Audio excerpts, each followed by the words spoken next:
திருச்சிற்றம்பலம். திருநாவுக்கரசு சாமிகள் அருளிய தேவாரம் 4ஆம் திருமுறை. பண் திருநேரிசை. தலம் திருக்கடவூர் வீரட்டம். பதிகம் 31. பாடல் 3.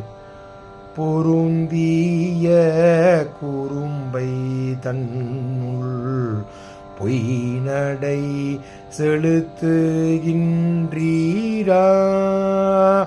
பொருந்திய குறும்பை தன்னுள் பொய்நடை செலுத்துகின்றீரா.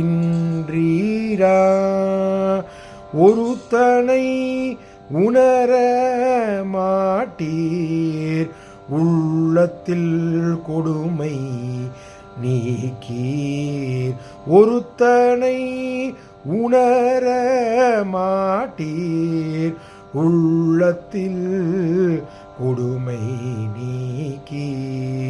வருத்தின களிறு தன்னை வருத்துமா வருத்த வல்லார். வருத்தின களிறு தன்னை வருத்துமா வருத்த வல்லார். கருத்தினல் இருப்பர் போலும் கருத்தினல் இருப்பர் போலும் கடவூர் விரட்டினீரே.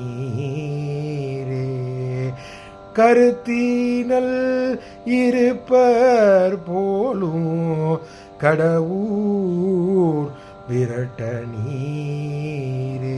திருச்சிற்றம்பலம். திருச்சிற்றம்பலம். இந்த 3ஆம் பாடல் விளக்கத்தை பார்த்து விடலாம். இந்த 3ஆம் பாடலிலும் நமது உடலை வைத்து கொண்டு எவ்வாறு நாம் பல தீய செயல்களை செய்கிறோம், அதனால் விளையும் வினைப்பயனை இந்த பதிகம் முற்றிலும் கூறியுள்ளார். இந்த பதிகத்தில் உள்ள அத்தனை பாடல்களிலும் வெகுவான பாடல்களில் இதை பற்றி கூறியுள்ளார். இந்த 3ஆம் பாடலிலும் அவர் என்ன சொல்கிறார் என்றால், உடலில் உள்ளது உயிர். அந்த உயிர் பொருத்தப்பட்ட உடலில் வாழ்ந்து வரும் நீங்கள் நம்மை நோக்கி, அடியார் பெருமளாகிய நம்மை நோக்கி கூறுகின்றார். மும்மலத்தின் கூட்டமாக திகழும் உடலினை நிலையான பொருளாக கருதி உடலின் வேதனைகளையும் இன்பங்களையும் விருப்பத்தையும் பூர்த்தி செய்யும் வண்ணம் நாம் தெரிந்து கொண்டிருக்கின்றோம். பொய்யான வாழ்க்கையை வளர்ந்து கொண்டிருக்கின்றோம் அப்படின்னு சொல்கின்றார். உடலில் உள்ளே விளங்கும் ஆன்மாவையும் அந்த ஆன்மாவை கோயிலாக கொண்டு அங்கே உறையும் ஒப்பற்ற ஒருவனாகிய சிவருமானை நினைத்து அவனது அருளால் உள்ளத்தில் உள்ள காம, குரோதம், உலோபம், மோகம், மதம், மார்ச்சரியம் ஆகிய தீய எண்ணங்களை நீக்கி கொள்ளாமல் நாம் இருந்து கொண்டிருக்கின்றோம் என்று கூறுகின்றார். தங்களது உயிரினை வருத்தும் யானை போன்ற வலிமை வாய்ந்த 5 பொறிகளையும் அடக்கி அந்த 5 பொறிகளையும் தங்களின் கட்டுப்பாட்டுக்குள் கொண்டு வந்து ஞானத்தின் மார்க்கமாக நமக்கு அருளக்கூடியவர் யார் என்றால் கடவூர் வீரட்டத்தில் இருக்கும் எம்பெருமான். அவர்தான் ஞானியரின் கருத்தில் கடவூர் வீரட்டிடத்து இறைவன் எப்பொழுதும் வாழ்ந்து கொண்டிருக்கின்றார்.